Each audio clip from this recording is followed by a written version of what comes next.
Come to the Peak District today and I'm going to be doing something very different. I'm going to be doing a little bit of long exposure photography with this Polaroid instant camera. It's official, I really have lost the plot this time.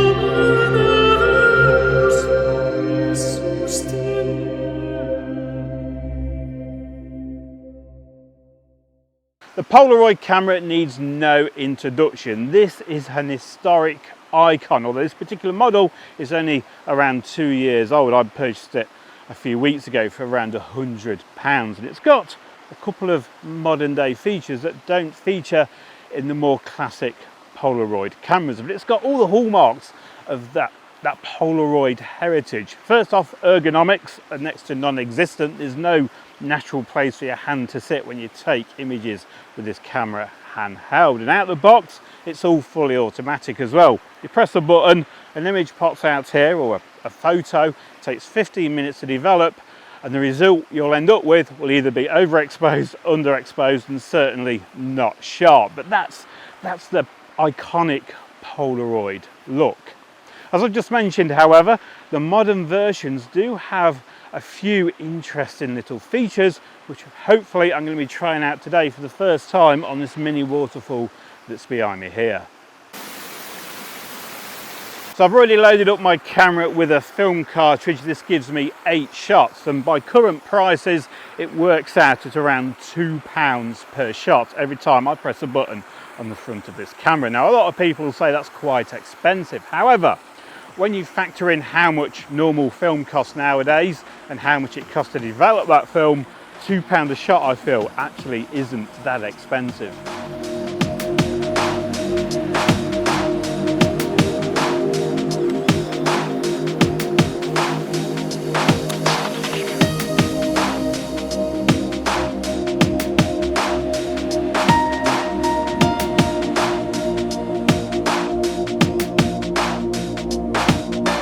Along with the ergonomics in the hand, this camera feels very cheap. The plastics feel very toy-like, and the viewfinder on here is next to useless. It feels more like a bit of a decoration. It really doesn't line up with the final result that you get out of the front of the camera, which is why I've just taken that test shot just then to just see what my composition looks like here. What I want to try and do is get the small waterfall on the right-hand side of the frame and the ferns on the left.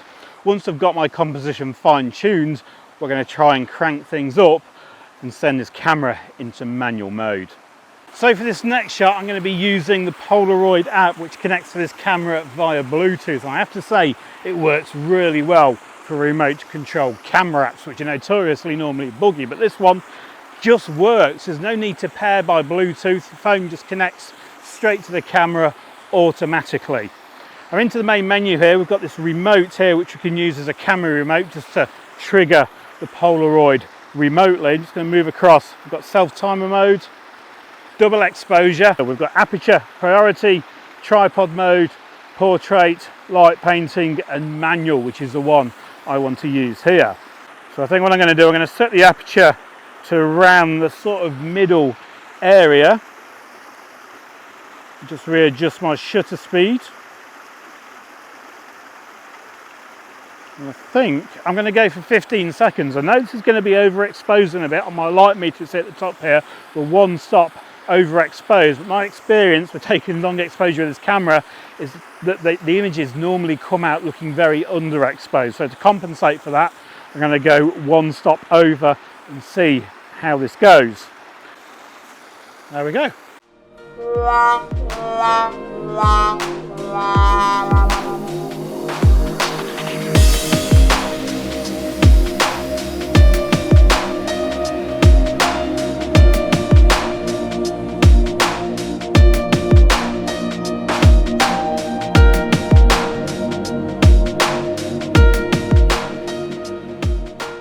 With just 10 minutes passing now, looking at that last image, I'm pretty certain that I've overcooked that one, which is really frustrating because my previous experience with this camera shooting long exposure, normally if I get the light meter in the middle, I find that I underexpose the images. So really frustrating that I've overexpose that particular one when trying to compensate for that issue. But not to worry, it's all down to trial and error.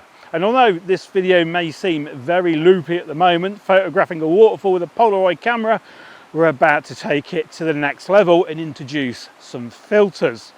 Now, when I first got this camera out of the box, it had a nice rubber lens cap that went over the front of the camera. And what I've done with this lens cap is that I've cut the front out of it. I don't know if my camera will focus on this, but I've cut the front out here and I've put a little bit of gaffer tape around the edge. And what I'm going to do with this is that I'm going to attach it to some step-up rings. The lowest one on here is a 52 to 55 millimeter. So if I pop this through here with a ring in the middle, what I can now do is attach this to the front of the Polaroid camera, meaning I can now attach a filter to the front of it and get even longer exposures. For this next shot, I'm going to be using an ND 3-stop filter, which is also combined with a circular polarizer. Now, because I'm not getting a live preview from this camera, I'm going to have to set this polarizer by using my eyes, just looking through the polarizer, spinning it around until I get the desired effect. And when I get there, I'm going to have to remember the position of this polarizer, then place it over the lens in that exact position so I can get the polarizing effect on the water. So with the filter on, I'm going to go in and sort out my settings now. Let's go to around 30 seconds, and that looks about right, 30 seconds. Yeah, I'm not going to push it more than that. I think we're just about bang on the exposure according to the app. So fingers crossed we can get a result from this one.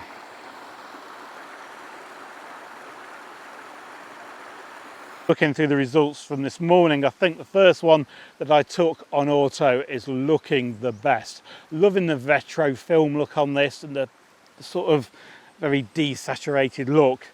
Looks really nice, and there's a certain novelty in actually holding the final result here on location at the same place that I've just taken this image. I'm certainly not going to be switching to Polaroids going forward for my waterfall photography, but this video, it's just been about fun really, getting out and enjoying this beautiful location and also trying out my new vlogging system. Hopefully the video quality has improved with this video. As always, thank you very kindly for watching, and hopefully I'll see you again. Goodbye.